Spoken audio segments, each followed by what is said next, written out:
ब्रज में भ्रमण करने के लिए आओगे तो कान्हा जी की लीलाओं का ही आनंद लोगे, क्योंकि कान्हा की लीलाएं तो अनंत हैं। कहते हैं ना, हरि रूप अनंत हरि कथा अनंता।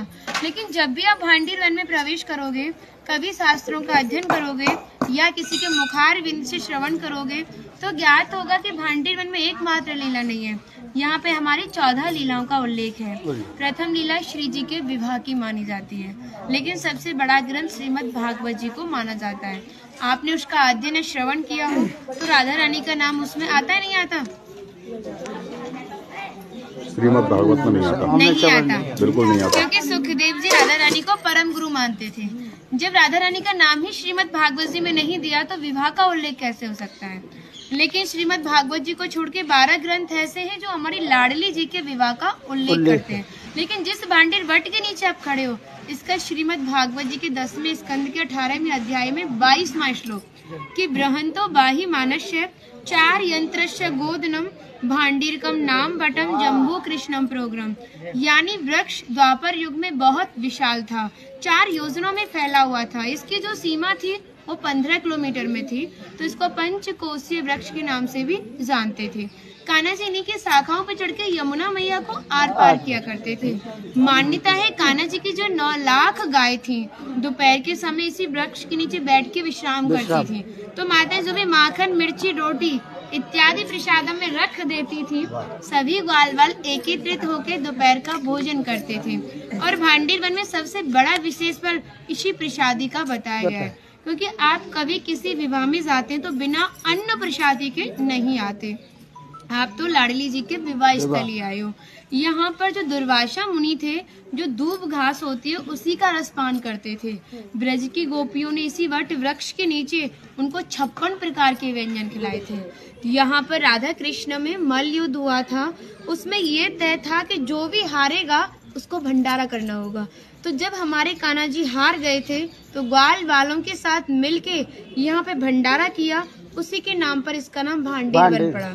यहाँ पर ब्राह्मण पत्नियों ने भी कान्हा जी को भोजन प्रसादी खिलाई है, और ठाकुर जी ने ब्रजवासियों से ये टुकड़े मांग के पाए थे, तभी नाम दिया था इसका मधुकरी। मांग के पाना मतलब मधुकरी। तभी शास्त्रों में ब्रजवासियों को अपना हृदय बताया और कहा कि जब तक ब्रजवासी की कृपा नहीं होगी, ठाकुर जी की कृपा बहुत दूर की बात है। यानी सर्वप्रथम ब्रजवासी की कृपा होना बहुत जरूरी है, जब ही हमारे ठाकुर जी हमारे ऊपर कृपा करते हैं। हमारी राधा रानी ने स्कंद पुराण में इस स्थान के बारे में ये कहा था कि जो भी गुप्त वृंदावन आएगा वो मोक्ष को प्राप्त होगा। यानी भांडीर वन को ही उन्होंने गुप्त वृंदावन कह के संबोधित किया। तो कान्हा बोले, तुम इतनी बड़ी बात को कह रही हो, लोग पाप करेंगे और सीधे दौड़े भांडीर वन चले जाएंगे, क्योंकि आपने तो मोक्ष धाम ही भांडीर वन को कह दिया। तब हमारी लाडली जी ने कहा, नहीं कान्हा, मैं जिस पर विशेष कृपा करूंगी, जिसके प्रति मेरी भक्ति भाव दोनों सच्चे हैं और भक्त मेरी शादी में उपस्थित है। यानी आज से 5,500 वर्ष पूर्व आप इस स्थान पर थे। मनुष्य तो कोई था नहीं, तो अपने आप को कीड़े मकोड़े, घास फूस, पतझड़ इत्यादि अपने आप को मान सकते हो। जो भक्त उनकी शादी में उपस्थित था, वो भक्त कई बार वृंदावन आएगा, जब जाके गुप्त वृंदावन आएगा, और डायरेक्टली नहीं, किसी न किसी के माध्यम से। इस स्थान तक पहुंचने के लिए माध्यम का होना बहुत जरूरी है, और सारा श्रेय भी माध्यम को जाता है, क्योंकि माध्यम ही हमें ऐसे दिव्य स्थान पर पहुंचाता है। और जो भी भक्त भांडीर वन में प्रवेश करेगा, प्रवेश करने से जो कान्हा ने 14 लीला भांडीर वन के अंदर की हैं, उनके दर्शन मात्र का फल प्राप्त होगा।